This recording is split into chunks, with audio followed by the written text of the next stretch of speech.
Bueno, me gustaría traerles saludos. Soy Joel Vicky del Seminario Reformado Puritano en Grand Rapids, Michigan.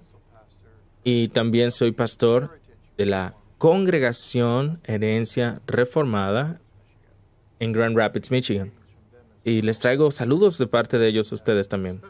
Y un saludo especial a ustedes como el Seminario Reformado Latinoamericano, a los estudiantes, también a la parte administrativa y los coordinadores, la facultad y así. Y a los muchos que han venido a abrazar las benditas doctrinas de la gracia a través del SRL.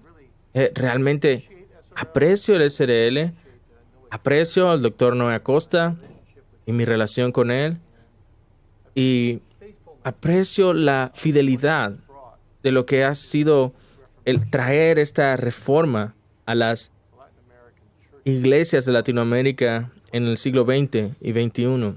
Y oro a Dios que la educación que viene a ti como pastores, como estudiantes, las lecciones y conferencias, las convenciones como esta, sigan edificando no solo conocimiento, sino la experiencia en el alma de estas doctrinas de la gracia. Y es una bendición el tener la oportunidad de traer esta conferencia, una conferencia acerca de la era del Espíritu y avivamiento. La era del Espíritu y avivamiento. Y me gustaría que viéramos en esta conferencia tres pensamientos contigo. Quiero que veamos la obra del Espíritu en eras anteriores, la obra del Espíritu en la era presente y la obra del Espíritu en avivamiento. Así que vayamos por favor a Hechos, capítulo 2, del versículo 29 al 37. Me gustaría leerles esos versículos y luego orar y abrir estos 3 puntos de mi conferencia a ustedes.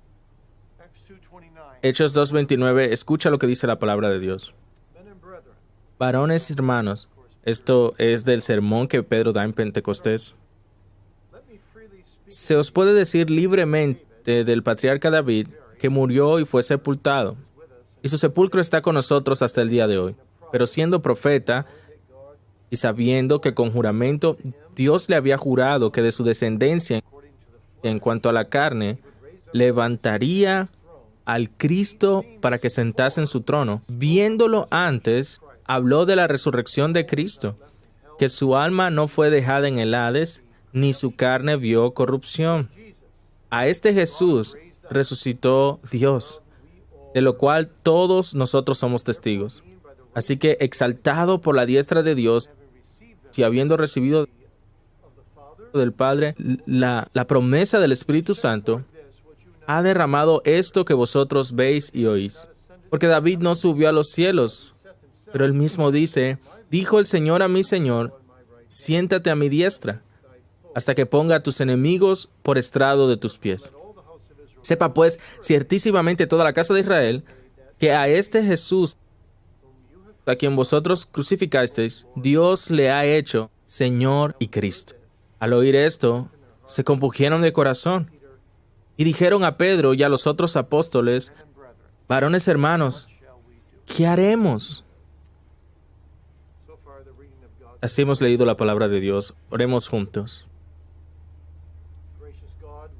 Dios de gracia, te damos gracias por la oportunidad de presentar esta conferencia de este tema tan importante como lo es el rol del Espíritu Santo en la era del Antiguo Testamento, en la era presente y la era del Nuevo Testamento, y en un avivamiento genuino.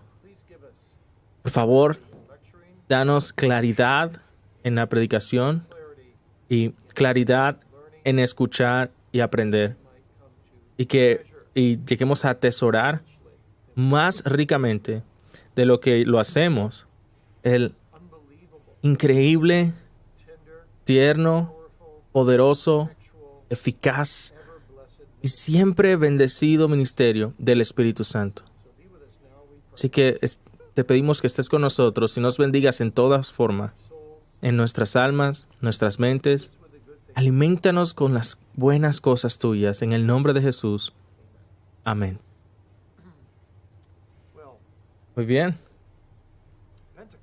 Pentecostés es el gran evento en la historia de la iglesia.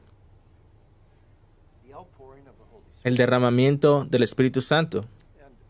Y el desafío para nosotros como expositores bíblicos o estudiantes de teología es entender la diferencia entre la obra del Espíritu en la era del Antiguo Testamento y la obra del Espíritu cuando es derramado en la iglesia del Nuevo Testamento. Y luego hacernos la pregunta, a partir de Hechos 2, la pregunta principal, ¿cuáles son las marcas de un avivamiento genuino? No falso, sino una obra genuina del Espíritu Santo. Un avivamiento. Y eso es ciertamente lo que necesitamos, lo que ustedes necesitan más y más en Latinoamérica. Y lo necesitamos también en Norteamérica. Y una lectura superficial del Nuevo Testamento puede llevarnos a concluir que la presencia del Espíritu en la iglesia y en el mundo fue casi que algo nuevo. El mismo error se hace muchas veces en cuanto al llamado que Cristo hace cuando dice el nuevo pacto en mi sangre. Es fácil separar el Nuevo Testamento desde el Antiguo y concluir que existe una gran brecha entre los dos testamentos. Algunos cristianos hablan de Pentecostés como el nacimiento o el cumpleaños de la iglesia, como si no hubiese iglesia visible en el mundo antes de esa época, o aún peor. Algunos hablan de la iglesia judía del Antiguo Testamento y algo muy diferente a la iglesia cristiana del Nuevo, o que es algo radicalmente diferente, como si no tuvieran nada que ver el uno con el otro. Pero no es así. Para la persona y obra del Espíritu Santo, se nos presenta a nosotros desde el principio de los tiempos. De hecho, el Espíritu Santo se nos presenta en el segundo versículo de la Biblia, en Génesis capítulo 1, versículo 2, donde el Espíritu de Dios se movía sobre la faz de las aguas. Ahora, me gustaría mostrarles que en la era del Antiguo Testamento, el Espíritu Santo obró en 4 maneras diferentes. 4 maneras diferentes, pero principales. La primera, Él es el autor de vida creativa. Vida creativa. El verbo de que se movía sobre puede ser traducido en Génesis 1 y 2 como rondando, en el sentido de agitarse o revolotear como un pájaro revoloteando sobre su nido. De hecho, en Deuteronomio 32, versículos 10 y 11, el mismo verbo es utilizado cuando habla de un águila volando sobre su nido, cuidando sus necesidades. Así que es su capacidad como Señor y dador de vida, como el Espíritu es conocido. El Espíritu estaba totalmente presente y activo al principio para traer los asombrosos resultados demandados por los varios actos creativos de Dios. El Salmo 104:30 dice, envías tu Espíritu y son creados y renuevas la faz de la tierra. Así que en particular, el Espíritu llena la tierra, los mares y la tierra seca con todo tipo de cosas vivientes. Así que podemos hablar del ámbito de la vida, de cosas vivientes que cubren la tierra como una gran creación de Dios el Espíritu Santo. Pero también en nuestra creación, en el hombre, el Espíritu estaba presente como el aliento de vida, ese aliento de Dios que procedió del Padre y del Hijo. Así cuando dice que Dios sopló sobre la nariz del hombre aliento de vida y fue así divinamente creado, el Espíritu transformó esta criatura de polvo de la tierra en un ser viviente. Génesis 2:7 dice. Y Job 33:4 dice que el Espíritu de Dios me ha hecho y el aliento del Altísimo me ha dado vida. Así que, amigos, le debemos nuestra propia vida, nuestra habilidad de parpadear, de movernos al poder y a la creatividad del Espíritu Santo, tanto como se lo debemos a la mano de nuestro Hacedor y nuestro Padre en los cielos. Así que somos seres creados y no tenemos vida en nosotros mismos, no podemos engendrarnos a nosotros mismos, no podemos generar o sostener el desarrollo de nosotros mismos, la madurez. Todo esto es obra del Espíritu Santo. Y cuando el Espíritu retiene su gracia, declinamos y morimos. Cuando el Espíritu dador de vida avanza, todas las cosas vivientes son avivadas, florecemos, y el mismo Espíritu con el que nos da vida al principio. El Espíritu da vida creativa. Ahora, número 2. El Espíritu da dones de gracia común en la vida. Gracia común. Dones en la vida. Así que donde quiera que haya vida, el Espíritu está obrando. Ahora, David vivió en un mundo que estaba lleno de la presencia del Espíritu Santo.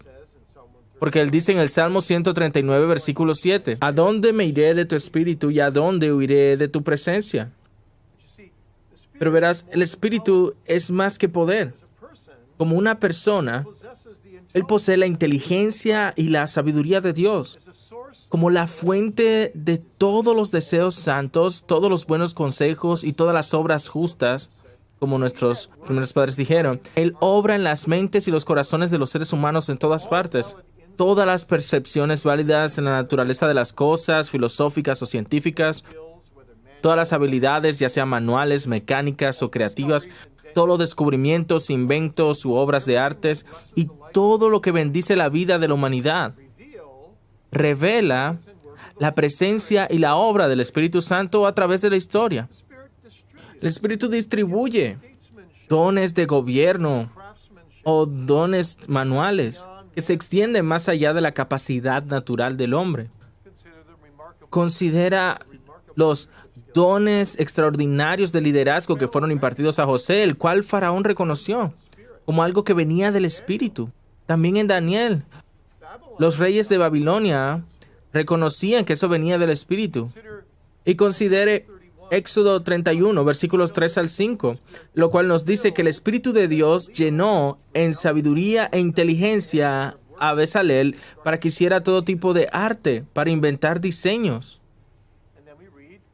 Luego leemos en el Antiguo Testamento que el Espíritu Santo proveyó a algunos de los reyes de Israel con capacidades especiales. Primera de Samuel 16:13. Él habló directamente a los profetas, Ezequiel capítulo 2, versículo 2, e inspiró las escrituras del Antiguo Testamento a través de dar su aliento, su influencia. Todas estas cosas son dones del Espíritu Santo, distribuidas entre nosotros por su obra. Sin su luz, los seres humanos solo pueden producir anarquía y autodestrucción y ser condenados a profunda oscuridad. Pero en tercer lugar, el Espíritu no solo es el autor de vida creativa y de gracia común en dones, sino que Él es el autor de la moralidad. Pudiéramos decir de vida en moralidad o la moralidad en la vida. Como espíritu de santidad, Él es el agente moral en el mundo, el agente moral de Dios, que persevera allí con el hombre para sostener lo que queda de la luz de la conciencia en el hombre y restringirle de los excesos destructivos de la depravación humana y para mitigar los efectos de la maldad que las personas cometen unos con otros. Así que cuando estamos sobrecogidos por reportes de cosas terribles que los seres humanos hacen, debemos considerar cuánto peor sería sin la obra de gracia del Espíritu Santo. Su ausencia no fue para bien para las personas que vivieron durante el diluvio. Dios advirtió, mi espíritu no contendrá más con el hombre, en Génesis 6:3. Así que al retirar su espíritu del hombre, una iglesia, una nación o el mundo, es una señal segura de cómo Dios está desagradado fuertemente. Así que sigue que el Espíritu valora el mundo, que hace mucho más que crear entidades políticas y proveer a Israel con una teocracia. El Espíritu también obra progresivamente a través de la historia en la revelación redentora, lo cual me lleva a mi último pensamiento. El Espíritu no solo es el autor de vida creativa, no es solo el autor de la vida en gracia común y de la vida moral, sino de vida redentora. Y esa vida redentora puede involucrarse en ese liderazgo corporativo en la nación de Israel. Por ejemplo, fuera de Egipto, cruzando el Mar Rojo, guiando allá al pueblo a la bendición del cumplimiento del pacto en Isaías 63:14, pero también cada creyente individual, conociendo que la verdadera fe obra en nuestros corazones por el Espíritu Santo, que usa la palabra de Dios como su instrumento escogido. Podemos decir con seguridad que donde la palabra de Dios es recibida por fe, el Espíritu Santo está obrando. El fruto del Espíritu se nos presenta en Gálatas 5:22 al 23, que ya estaba manifestado en los creyentes del Antiguo Testamento. Ya sea que fuese Adán o Noé o Abraham, Moisés, David, héroes de la fe, mártires de Dios, sus siervos, sus profetas, el remanente de creyentes de la casa de Israel, la obra del Espíritu Santo ha sido evidente en lo que creían y cómo vivían. David dijo el Espíritu Santo que era el tesoro de su vida. Temiendo que pudiera perder ese tesoro, él oró fervientemente: Señor, no quites de mí tu Santo Espíritu, en Salmo 51:11. Así que, donde hay vida, en el Antiguo Testamento, el Espíritu está obrando. Donde hay luz, el Espíritu está obrando. Donde el poder del pecado humano y la maldad es limitado por la providencia divina, el Espíritu está obrando. Donde hay verdadera fe, el Espíritu está obrando. Esa obra que hace en el corazón de los hombres, llenándolos individual y corporativamente con una variedad de metas en la historia redentora, lo cual lleva a su ministerio pleno en el Señor Jesucristo, en nuestra era presente del Nuevo Testamento. Así que vamos a mirar la era del Nuevo Testamento. Nuestra era presente. Si el Espíritu ha estado presente en el mundo desde el principio, y si ha hecho tales obras importantes y poderosas desde entonces, ¿cómo es que la era presente es diferente? ¿Qué es lo nuevo en el Nuevo Testamento? Bueno, creo que se pudiese decir desde una perspectiva que nada. Las promesas de Dios son tan antiguas como el pacto de gracia. La manera de la justificación es la misma en ambos testamentos. Los principios y las leyes de Dios al tratar con la humanidad en muchas maneras son iguales. El propósito de Dios en exaltar a su Hijo y salvar a su pueblo para su propia gloria está sin alterar. Pero visto en otra luz, la respuesta es todo. Todo. Cuando Cristo entró al mundo y nos liberó de nuestras ofensas y nos resucitó para nuestra justificación, la presencia del Espíritu se volvió permanente y poderosa. El Espíritu estaba presente de manera maravillosa a través de todo el ministerio de Cristo. Estuvo presente en el principio de su existencia en la encarnación, Lucas 1:35, en su bautismo, Marcos 1:10, en sus tentaciones en el desierto, Marcos 1:12, durante su enseñanza, Lucas 4:14, durante sus milagros, Mateo 12:28, a través de su vida emocional, Lucas 10:17 al 21, y detrás de su resurrección de los muertos, Romanos 8:11. Pero cuando el Espíritu de Cristo fue derramado en la iglesia en Pentecostés, en Hechos 2:1 al 4, la tierra tembló.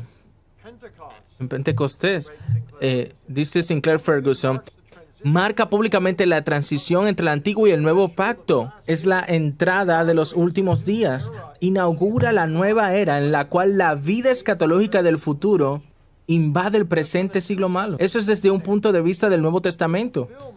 El cumplimiento o el fin de los tiempos ha llegado sobre aquellos quienes a través del don del Espíritu están en Cristo. Entonces, aquello que es nuevo en el nuevo pacto, en cuanto al ministerio del Espíritu, es por lo tanto siempre relacionado con la importancia del evento de Pentecostés. Fue una promesa en el antiguo pacto, del Antiguo Testamento. Ahora se ha cumplido en el Nuevo. Lo que era una esperanza expresada en tipos y sombras en el Antiguo Testamento, ahora es revelado en el Nuevo Testamento, en su cuerpo o sustancia, esta nueva realidad para que nosotros entremos y nos aferremos a ella por medio de la fe. Lo que por mucho tiempo estuvo oculto y era desconocido, ahora es revelado y proclamado hasta los fines de la tierra. Lo que por tanto tiempo había sido el privilegio de unos pocos santos, ahora se ofrece a todo el que crea en el nombre del Hijo unigénito de Dios. El derramamiento del Espíritu inaugura una nueva era de carácter, en naturaleza y también como en alcance y en magnitud.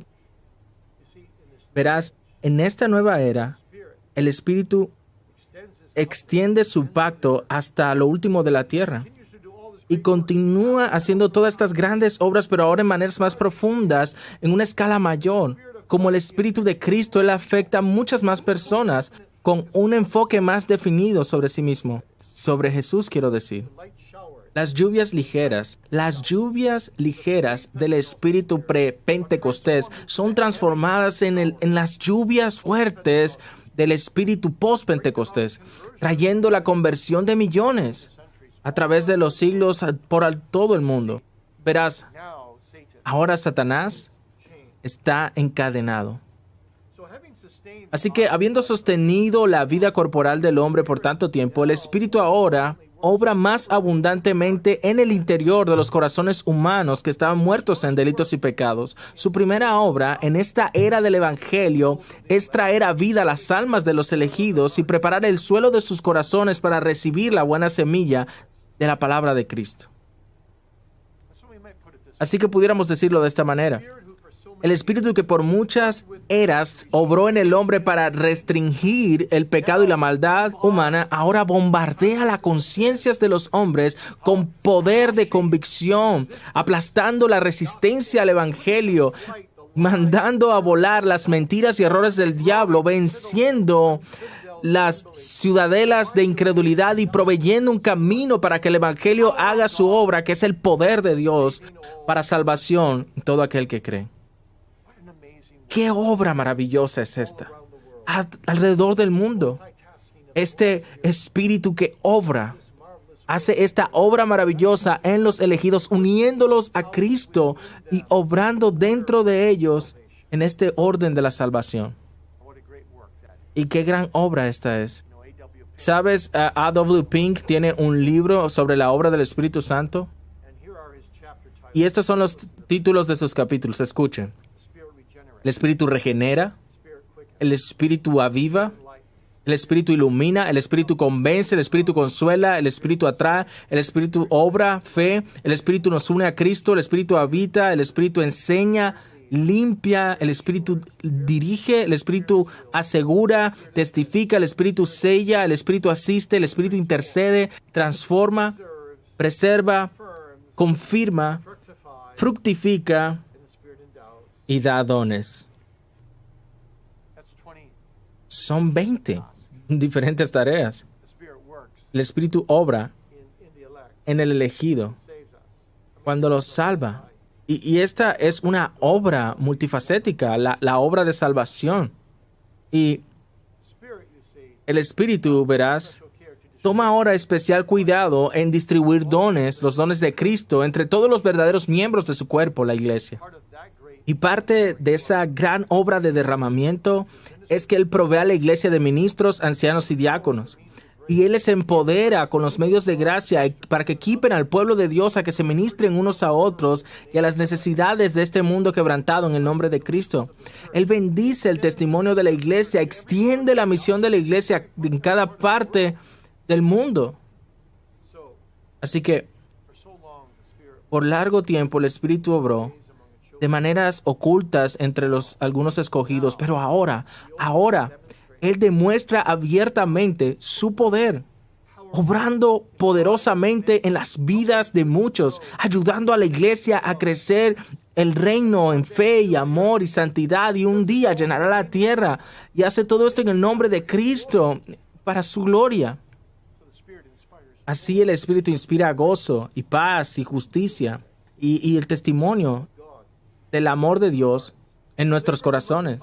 Él obra entre los seguidores de Cristo con el gozo y la entrega como de un siervo que se ha soltado. Oh, qué cosa gloriosa es cuando el Espíritu se derrama y obra avivamiento. La era del Evangelio, la era de Cristo, esta era del Nuevo Testamento, la era en la que vivimos, es la era del Espíritu. Y esa era es inseparable. Una y otra vez a través de la historia de la iglesia, del avivamiento. Y eso nos lleva a nuestro tercer pensamiento en la obra del Espíritu en avivamiento. ¿Qué es avivamiento? ¿Cuáles son las marcas del avivamiento? Esas son las dos grandes preguntas que quiero mirar contigo, bajo este tercer encabezado. Bueno, en primer lugar, Ian Murray señala que entre los evangélicos hoy hay tres diferentes puntos de vista en cuanto a qué es el avivamiento. El primer punto de vista prefiere hablar de un renuevo o algunas veces un avivamiento continuo, en vez de temporadas especiales de avivamiento. Murray dice, el avivamiento, ellos dicen, no se debe pensar como un evento extraordinario que ocurre ocasionalmente y periódicamente, sino como algo que es de esencia permanente de la era del Nuevo Testamento. En otras palabras, el Pentecostés una vez y para siempre. Ese punto de vista es promovido por Richard Loveless y también en un sentido por Abraham Kuyper y algunos en la tradición holandesa reformada. Pero es un punto de vista que no toma en cuenta realmente, seriamente, esas temporadas extraordinarias y maravillosas de obras especiales del Espíritu Santo. La era del Nuevo Testamento no siempre es un avivamiento constante. Sí, tenemos que ser cuidadosos del otro extremo de no minimizar lo que el Espíritu ha estado haciendo a través de los tiempos que no son avivamiento. Cada pecador salvado es una obra maravillosa de Dios. No debemos despreciar el día de cosas pequeñas. Pero cuando pensamos de avivamiento en el Nuevo Testamento, el libro de los Hechos nos muestra cómo 2,000 fueron añadidos a la iglesia, y luego 3,000, y luego otros 2,000. Y para Hechos 8 hay 20,000 salvados. Esta es una temporada poderosa de avivamiento. Y eso es algo diferente al punto de vista número 1. El punto de vista número 2 trata el avivamiento como condicional a la obediencia. Condicional a la obediencia. Ahora, Murray divide esto en dos subgrupos, lo que creo que es algo sabio hacer. Lo primero son aquellos que creen que el avivamiento puede ser asegurado simplemente por medio de tener un esfuerzo intenso en oración evangelístico. Así que el avivamiento es virtualmente lo mismo que un periodo de evangelismo energético. En Grand Rapids, aquí, había un avivador que venía a la ciudad. Y había un anuncio publicitario en nuestro periódico local con él trayendo una maleta, y debajo del anuncio decía, él lleva el avivamiento con él en su maleta. Ese es el punto de vista de Charles Finney en el siglo XIX. Y el punto de vista de muchos luego de Finney, quienes decían que el avivamiento podía ser identificado con cierto fenómeno y que podía ser producido en cualquier momento, si simplemente usabas los medios adecuados. Así que un hombre puede instigar avivamiento. Un buen predicador puede hacer que las personas reaccionen, instigar avivamiento. Una intervención sobrenatural, por lo tanto, no se necesita para el avivamiento. Ese es un subgrupo. El otro subgrupo son aquellos quienes enfatizan que el arrepentimiento y una santidad personal renovada, son los medios para producir avivamiento. Los defensores de este punto de vista son personas como Jonathan Gofford y Duncan Campbell, quienes citan 2 Crónicas 7:14. Ellos dicen que si los cristianos simplemente ejercieran la gracia del arrepentimiento y sumisión y consagración y obediencia, el avivamiento automáticamente vendría. Ken Bell escribe, una rendición completa es el lugar de bendición, pero también es el precio del avivamiento. Ahora, el tercer punto de vista es que el avivamiento no es obra de hombres y no es una obra permanente, sino un derramamiento soberano del Espíritu Santo en la salvación de pecadores en medidas sustancialmente mayores de lo que es normalmente el caso. Avivamientos auténticos no son diferentes de la experiencia regular de la iglesia, pero la diferencia es en grado, sino en tipo. En un derramamiento del Espíritu, mayor número de personas nacen de nuevo y crecen en madurez espiritual, y hay una gran medida de lo usual. La influencia espiritual se expande aún más, la convicción de pecado es más profunda, los sentimientos son más intensos, la comunión con Dios es más sobrecogedora y el amor por Dios y otros es más fuerte que lo que es usual. Todo esto se eleva en la vida cristiana normal en vez de cambiarlo. Así que este punto de vista enseña que los avivamientos pueden ser acompañados por abusos no escriturales, algunas veces fenómenos bizarros, algunas veces conversiones falsas, porque mientras surge el trigo, también surgirá la cizaña. Así que una temporada como de viento usualmente sigue con el avivamiento, donde la cizaña es separada del trigo. Sin embargo, eso no quita del hecho de que el Espíritu de Dios tiene este rol poderoso, esta tarea poderosa en el avivamiento auténtico. Ahora, Murray llama a este tercer punto de vista el punto de vista de la vieja escuela. Este punto de vista es diferente de los otros dos porque no es como el primer punto de vista que no espera nada inusual en el avivamiento, ni como el segundo punto de vista que ve poca necesidad de intervención sobrenatural. Pero el punto de vista de la vieja escuela rechaza esos ambos énfasis.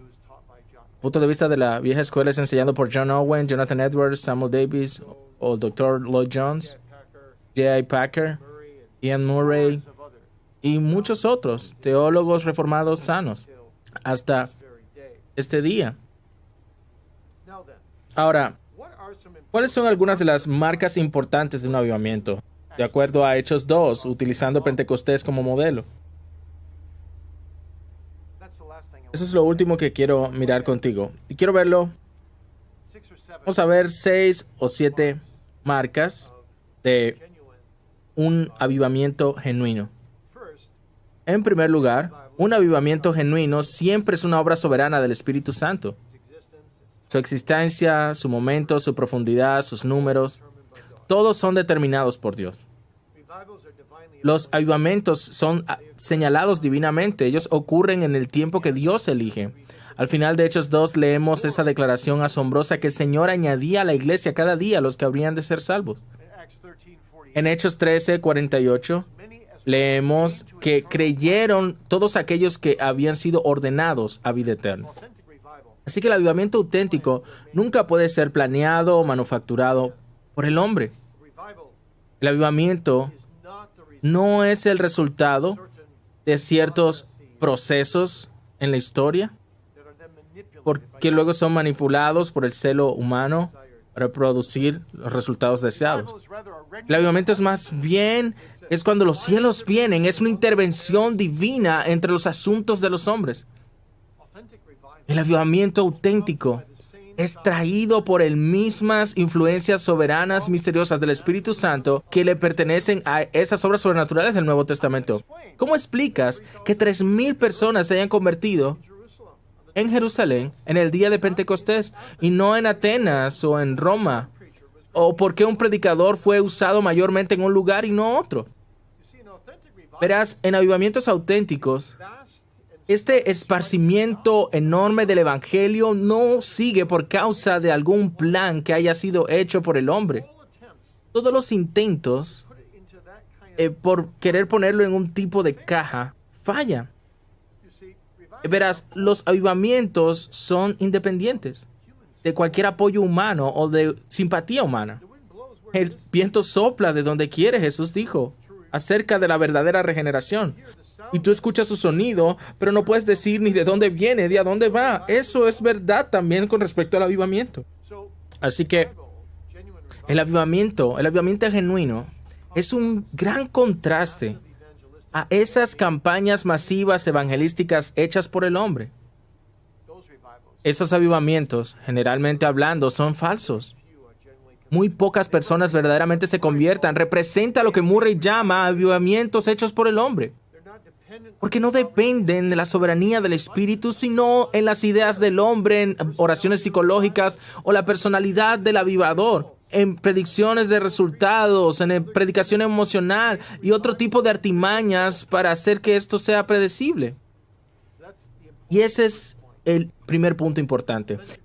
El avivamiento auténtico es siempre una obra soberana del Espíritu Santo. Eso es por la razón por la que Jonathan Edwards, por ejemplo, predicó pecadores en manos de un Dios airado en una iglesia particular en Nueva Inglaterra, y muchas personas clamaron y fueron convencidos y se arrepintieron y clamaron a un Salvador y fueron salvados. Él fue y predicó ese mismo sermón en su iglesia y no hubo fruto en absoluto del cual él haya escuchado. ¿Por qué? El mismo hombre, el mismo sermón. Bueno, el Espíritu de Dios escoge soberanamente obrar en un lugar bajo ese sermón y no en otro. Número 2, el avivamiento auténtico es usualmente, aunque no siempre, precedido por una efusión de oración. Eso es cierto en Hechos 2, estaban juntos orando juntos. Eso ha sido verdadero a través de la historia de la iglesia. Los avivamientos siempre han sido impulsados bajo esa dirección del Espíritu, no se le olvide, por una necesidad de oración, lo cual trae reuniones de oración que el Espíritu usa como semillas para avivamiento. Esa oración ferviente, eficaz, dice Santiago, puede mucho. Así que aunque esas oraciones no es que produzcan avivamiento automáticamente, es la manera normal de Dios de traer avivamiento a través de una temporada de oración. El último gran avivamiento en los Estados Unidos ocurrió en 1859 y empezó en 1857. Con frecuencia se habla de que es el tercer gran avivamiento. Empezó con 6 hombres en un restaurante de Nueva York, orando por avivamiento en su hora de almuerzo. Y terminó, algunos años después, con aproximadamente 50,000 conversiones en la ciudad de Nueva York y 200,000 conversiones a través del noreste, y llegó tan al oeste como Chicago y tan al sur como Filadelfia. La oración fue el medio que el Espíritu utilizó para germinar la semilla del avivamiento. Como Matthew Henry dijo, cuando Dios diseña la misericordia en el avivamiento, mueve la oración. Así que eso es lo que ves también en el Nuevo Testamento, una y otra vez en los avivamientos en el libro de los Hechos. Siempre parecía haber esta urgente oración y luego el Espíritu obraba. En tercer lugar, el avivamiento usualmente comienza en la iglesia, cuando el Señor despierta e ilumina a aquellos que ya han nacido de nuevo. A veces pensamos, bueno, los avivamientos ocurren con personas que se salvan fuera de la iglesia. Pero en realidad, si tú estudias la historia de la iglesia, y lo hice todo el verano, una vez estudié avivamientos de historia de la iglesia, y ciertamente me iluminó mucho, y lo que aprendí es que la mayoría de los avivamientos comienzan realmente en los corazones de algunos pocos ministros del Evangelio, y son llenos de un celo piadoso, genuino, una carga por el bienestar de la iglesia. Algunas veces es una carga que sienten algunas congregaciones o ciertos grupos de personas entre el pueblo de Dios. Y en ocasiones, Dios obró poderosamente, especialmente en Escocia, en niños. Y los niños empezaron a tener reuniones de oración en establos e impactaron a sus padres. En cada caso, tú ves que lo que ocurre con frecuencia es que Dios empieza el avivamiento a través de aquellos que ya han nacido de nuevo. Ahora, en un sentido, eso es vergonzoso, porque es vergonzoso, creo que es vergonzoso que los creyentes necesiten un avivamiento personal por medio de confesar nuestros pecados, apropiarnos por la fe de las riquezas en Cristo, obedecer la voluntad de Dios y renunciar a la maldad diariamente. Podemos tener el más grande gozo, la más profunda paz, la gran medida del poder de Dios cada día de nuestras vidas. Pero uno de los problemas en la vida de muchos creyentes es que estamos siempre a veces como teniendo estos altibajos, empezamos a deslizarnos hacia abajo, empezamos a vivir en un nivel menor y dejamos nuestro primer amor y nos empezamos a enfriar y perdemos de vista lo eterno, nos enamoramos una vez más con lo terrenal y temporal. Dios mismo debe avivarnos con esa fe como de niños, con arrepentimiento de corazón, con una obediencia total, con un servicio amoroso. Así que en el avivamiento, Dios usa sus medios para con su poder traer a sus hijos de nuevo a lo que deberían ser la vida cristiana normal, para que vivan conforme a sus privilegios como hijos del Altísimo que han sido adoptados a la familia de Dios. Número 4. En el avivamiento auténtico, el crecimiento espiritual resulta del espíritu unido con la palabra de Dios. Eso es lo que ocurre en el sermón de Pedro en Hechos 2. ¿Qué progreso había hecho Pedro 53 días después de que su maestro murió? ¿Qué contraste entre este sermón y lo que él dijo antes de la muerte de Cristo? Temeroso de una sierva, niega a Jesús y ahora se atreve a pararse frente a una multitud y a proclamar a Jesús. Verás, este asombroso crecimiento en Pedro se debe al poder iluminador del Espíritu Santo que le ha llenado. 12 de los 22 versículos del sermón de Pedro en Hechos 2 simplemente son citas de los salmos y los profetas.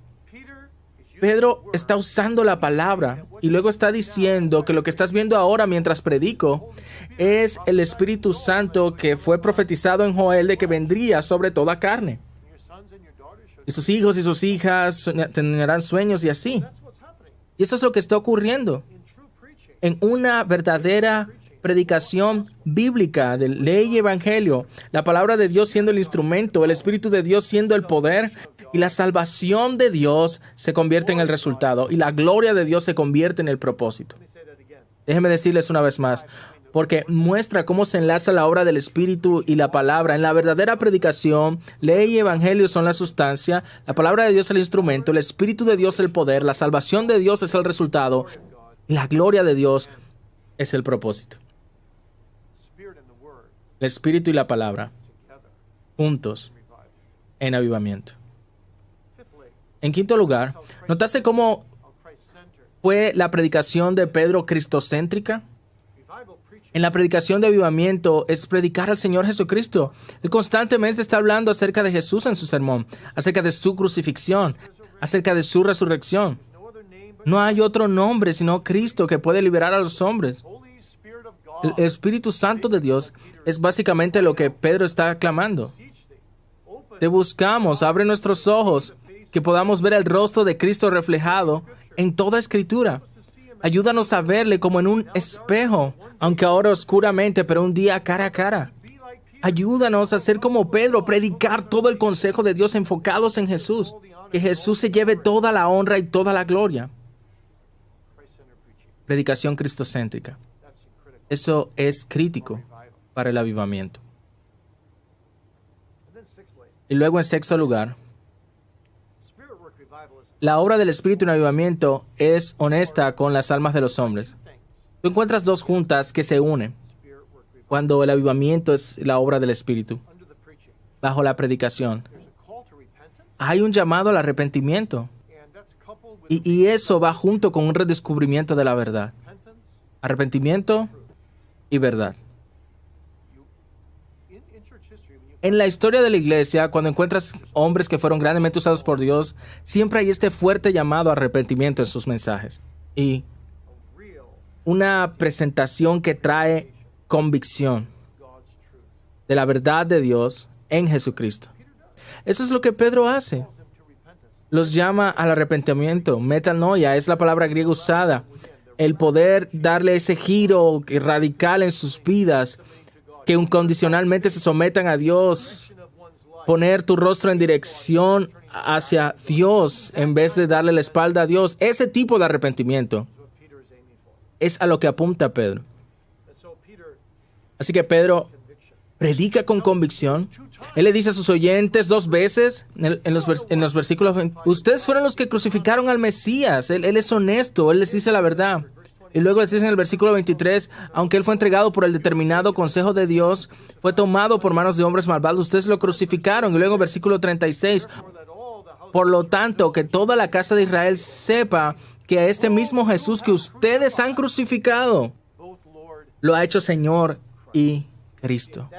Y verás, en un punto, ellos interrumpen el sermón de Pedro y claman con la conciencia en agonía, golpeada en el centro de su ser, con lo que los puritanos antiguos llamaran compulsión, en el buen sentido de la palabra, por la convicción del Espíritu. Ellos claman, ¿qué debemos hacer para ser salvos? Verás, todos hemos matado al Señor de la Gloria con manos impías por nuestro estilo de vida de manera figurada, sino literalmente. Los oyentes de Pedro, por supuesto, lo hicieron literalmente, pero nosotros lo hemos hecho espiritualmente. Necesitamos ese mismo tipo de predicación hoy. Los predicadores necesitan decir a las personas, tú has rechazado al Hijo de Dios. Tú has desperdiciado lo que Cristo te ofrece. Estás camino al infierno. Necesitas arrepentirte. Necesitas arrepentirte de tu pecado. Y finalmente, en séptimo lugar, la obra del Espíritu en avivamiento siempre está acompañada por fe salvadora. Por ser fe salvadora. Hechos 2:41 y Hechos 2:44. Es por medio de la fe en Cristo solamente que los pecadores son salvados. Pedro, cuando los llama al arrepentimiento, él los llama a la fe. Verás, la fe y el arrepentimiento son 2 lados de una misma moneda. No puedes separarlos. Tú no puedes creer si no hay ese arrepentimiento, y no puedes arrepentirte sin creer. Así, en el Evangelio, siempre hay este llamado al arrepentimiento y la fe. Es la fe, dice Hebreos 11:33, que nos dice que sometió reinos, obra justicia, obtiene promesas, detiene la boca de leones. Somos salvados por la fe, solo en Jesucristo. Bueno, déjeme cerrar este mensaje con la aplicación. Al hacerte la pregunta, y a mí mismo también, ¿somos tú y yo un instrumento para el avivamiento o somos obstáculos para el avivamiento? Esa es una pregunta muy seria, porque el obstáculo es cuando estamos satisfechos con mera tradición, cuando solo leemos nuestras Biblias habitualmente, oramos habitualmente, asistimos a la iglesia habitualmente, solo para silenciar nuestra conciencia o para hacer lo que siempre hacemos. ¿Somos obstáculos para el avivamiento cuando fallamos en ser intercesores por el bienestar eterno de otros? Cuando nuestras oraciones se convierten centradas en nosotros mismos. Santiago 4:3 dice, piden y no reciben porque piden mal para gastar en sus propias concupiscencias. Qué vergonzoso es que pidamos más acerca de nosotros mismos de que lo hacemos acerca de Dios y su gloria y su reino, y que su voluntad se haga y que su nombre sea glorificado. Verás, cuando fallamos en interceder verdaderamente por el mundo hoy, por la iglesia hoy, por los pecadores hoy, por los creyentes individuales, por los incrédulos hoy, somos obstáculos para el avivamiento. Y entonces somos obstáculos para el avivamiento cuando, supongo, porque nuestra incredulidad. Tan pocas personas hoy, tan pocos creyentes se dan cuenta de lo serio que es la incredulidad. Cuán contrario es al avivamiento. La incredulidad es un monstruo que destruye o busca destruir la obra de Dios en el alma. Yo tenía un hombre en mi ministerio quien realmente sentía eso profundamente. Se sentaba en mi sala un día y él estaba llorando, lágrimas salían en su rostro y me dice, oh, mi incredulidad. Señor, creo, ayuda a mi incredulidad. Oh Señor, aviva tu obra. En la ira, acuérdate de la misericordia. Es la incredulidad la que nos permite dejar al Señor en paz.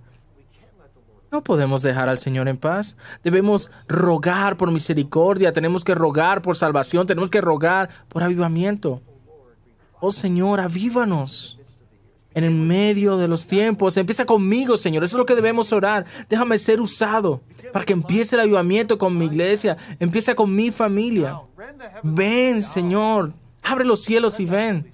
Envía tu Santo Espíritu en completa medida. Revíveme a mí, a mi familia, a mi iglesia, a mi ciudad, mi nación, mi mundo. Verás, James W. Alexander preguntó a sus lectores en medio del avivamiento de New York en 1858 8 preguntas. Y quiero cerrar con estas 8 preguntas. ¿Eres tú un enemigo del avivamiento?